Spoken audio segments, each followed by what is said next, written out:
ஓம் நமச்சிவாய. அனைத்து தமிழ் உள்ளங்களுக்கும் வணக்கம். 12 ராசிகளில் 4வதாக அமைந்துள்ளது கடகம். பொதுவாக கடக ராசியில் பிறந்த அனைவருமே நல்ல குணம், அமைதி, ஒழுக்கம், இரக்க குணம் கொண்டவர்களாக இருப்பார்கள். தாயின் அக்கறை, விட்டு கொடுத்தல், தியாகம் ஆகிய குணங்கள் இவர்களிடம் இருக்கும். மற்றவர்களுக்கு ஓடி வந்து முதல் ஆளாக உதவி செய்வதில் இவர்களை மிஞ்சுவதற்கு ஆளே கிடையாது. வாழ்க்கையில் தனக்கென ஒரு தனி கொள்கை வகுத்து கொண்டு அதன்படி வாழ்பவர்கள். கடகராசியில் பிறந்த பெண்கள் எப்போதும் தங்களுக்கென்று ஒரு கடமை இருப்பதாக நினைத்து செயல்படக்கூடியவர்கள். உலகத்தில் உள்ள சிறந்த தாய் யார் என தேடி பார்த்தால் அவர்கள் நீங்கள்தான். தங்கள் பிள்ளைகளுக்காக எதையும் தியாகம் செய்யக்கூடியவர்கள், மிகவும் மென்மையாகவும் எளிதில் அணுகக்கூடியவர்களாகவும் இருப்பீர்கள். ஆனால் தங்களுக்கென்று வரும்போது துணிந்து போராடவும் தயங்க மாட்டீர்கள். வலிகளுடன் நீண்ட காலம் வாழக்கூடிய இவர்கள் தங்களுடைய நல்ல குணம் மற்றும் ஒழுக்கத்தால் மற்றவர்களின் மனங்களை வெல்லக்கூடியவர்கள். தன் குடும்பம், தன் ஜாதி, ஜனம், ஊர், உறவு, குலம், கோத்திரம், நாடு, நகரம் என்று இருப்பீர்கள். வெளியிடங்களுக்கு போகவோ மற்றவர்களை பார்த்து பேசவோ பழகவோ அஞ்சுவீர்கள். ஒருவரிடம் நம்பி பழகிவிட்டால் தனது உடல், பொருள், ஆவி அனைத்தையும் தர சித்தமாக இருப்பீர்கள். உங்களுக்கு தற்காப்பு, குடும்பத்தின் பாதுகாப்பு என்பதில் கவனம் அதிகம். பெரும்பாலும் கடகராசி பெண்கள் இல்லத்து அரசிகளாகவே இருப்பதை விரும்புவர். தாய்மை உணர்வுடன் கணவனையும் பிள்ளைகளையும் கவனிப்பர். கணவனையும் ஒரு பிள்ளையைப் போலவே நடத்துவார். பிள்ளைகள் திருமணமாகி போனாலும் தன் அருகில் இருக்க வேண்டும் என விரும்புவார். பழமையில் ஊறிப்போன இவர்கள் மாமியார், நாத்தனார், கொழுந்தன் என்ற பெரிய குடும்பங்களை விரும்புவர். அனைவரது வீட்டு விசேஷங்களிலும் கலந்து கொள்வீர்கள். உறவினர் வேண்டும் என்ற எண்ணத்துடன் உரிமையாக உறுத்தாக பழகுவீர்கள்.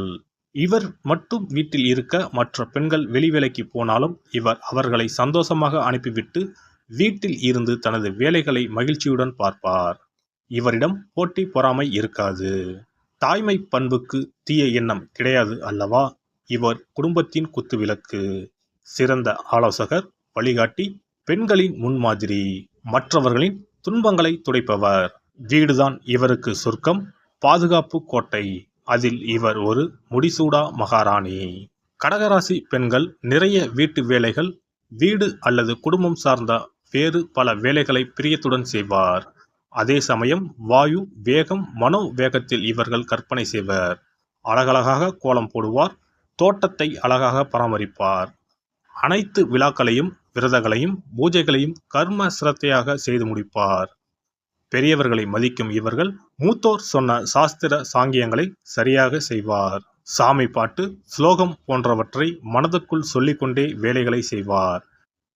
இவர் வீட்டு வேலை, தையல் வேலை, தோட்ட வேலை என்று எதை செய்து கொண்டிருந்தாலும் மனதுக்குள் ஏதேனும் சிந்தனை அல்லது கற்பனை ஓடிக்கொண்டே இருக்கும்.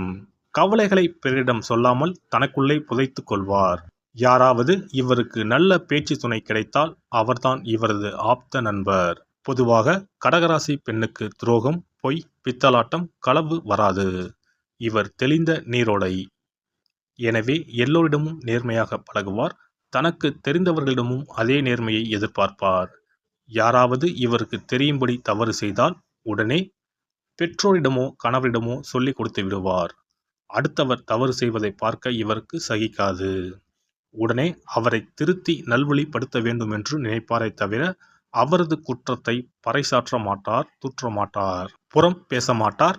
100% நேர்மையை, ஒழுக்கத்தை இவர் தன் கணவரிடமும் மற்றவர்களிடமும் எதிர்பார்ப்பார். தன்னிடம் எதையாவது மறைத்தால் கடலை போல் பொங்கி எழுவார். சாக துணிவார்.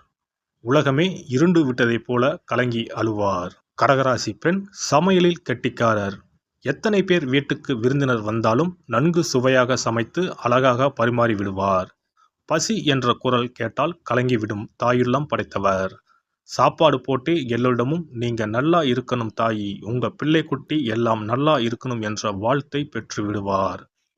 விதவிதமான ஊறுகாய், விதவிதமான பொடிகள், விதவிதமான வற்றல், வடகம் என்று வீட்டில் பல வகை உணவுகளை தயார் நிலையில் வைத்திருப்பார். புது புது உணவுகளை சமைத்து பார்ப்பதில் ஆர்வம் உள்ளவர். கடகராசி பெண் இரவில் பார்க்க மிகுந்த அழகுடன் கலையாக தோன்றுவார். பௌர்ணமி நாட்களில் படு உற்சாகமாக இருப்பார். அமாவாசை தினம் வரும்போது மனச்சோர்வுடன் இருப்பார். இரவில் இவருக்கு தூக்கம் வராது. ஏதாவது கற்பனை செய்து கொண்டே படுத்திருப்பார். இரவில் படம் வரைவது, பாட்டு கேட்பது, எழுதுவது, படிப்பது என்றால் இவருக்கு மிகவும் பிடிக்கும். பெரிய பெரிய புத்தகங்களை வாசித்துக் கொண்டே இருப்பார் அல்லது விடிய விடிய பழைய படங்களை பார்ப்பார். கடகராசி பெண்ணுக்கு காமத்தில் அதிகம் ஈடுபாடு கிடையாது. அவர் அதிலும் பழைய பஞ்சாங்கமாகவே இருப்பார்.